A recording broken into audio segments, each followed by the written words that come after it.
আজকে বিকালের নাস্তাতে আরশিকে দিব হচ্ছে ভেজিটেবল বেবি রাইস নুডলস। এই নুডলসটা বেবিদের জন্যই তৈরি করা হয়। এটা 7 মাস পর থেকেই বাচ্চাদের দেওয়া যায়। তাছাড়া অনেক বেবিরাই আছে সবজি খেতে চায় না, তাদের জন্য এই ভেজিটেবল রাইস নুডলসটা একদম বেস্ট। তার কারণ হচ্ছে এই রাইস নুডলসটা ভেজিটেবল দিয়ে তৈরি করা হয়। এই ভেজিটেবল রাইস নুডলসটা কিভাবে রান্না করি অনেকেই দেখতে চেয়েছো, তাই আজকের এই ভিডিওতে তোমাদের সাথে শেয়ার করব আরশির জন্য এই ভেজিটেবল রাইস নুডলসটা কিভাবে তৈরি করেছি। বাচ্চাদেরকে স্বাস্থ্যসম্মত নুডলস দিতে চাইলে অবশ্যই বেবি রিলেটেড যেই নুডলসগুলো রয়েছে সেইগুলো দেওয়ার চেষ্টা করবেন।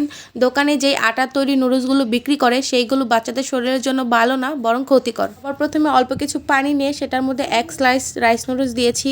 রাইস নুডলসটা তৈরি করব হচ্ছে বাটার দিয়ে। বাটার কিন্তু বাচ্চার ওজন বাড়াতে অনেক বেশি সাহায্য করে। আরেকটা কথা, এই রাইস নুডলসের পানিটা ফালানোর কোনো প্রয়োজন নেই। আপনারা ওরকম মাপ মতনই পানি দিবেন যতটুকু মাপের মধ্যে রাইস নুডলসটা রান্না হয়ে যায় প্রপারলি। দেখতেই পেরেছো আমার রাইস নুডলসটা একদম সিদ্ধ হয়ে গিয়েছে। এখন এই পর্যায়ে আমি ব্যবহার করব হচ্ছে বাটার। বাটারের মধ্যে রয়েছে গুড ফ্যাট, যেটা বাচ্চাদের ওজন বাড়াতে অনেক দ্রুত সাহায্য করে। অনেক মায়েরাই বলে থাকো বাচ্চার ওজন অনেক কম, তারা কিন্তু বাচ্চার খাদ্য তালিকায় বাটারটা রাখতে পারো। রান্নাটা আমার একদম কমপ্লিট। এখন আরশিমনিকে খাবারটা ঠান্ডা করে খাওয়াবো। এই ভেজিটেবল রাইস নুডলস এবং বাটারটা পেয়ে যাবা ফ্যাশন ফেয়ার বাই মিথিলা পেজে, তোমাদের জন্য স্ক্রিনে মেনশন করে দিলাম। ভিডিওটি ভালো লাগলে অবশ্যই লাইক কমেন্ট করবা এবং শেয়ার করে নতুন মায়েদের দেখার সুযোগ করে দিবা।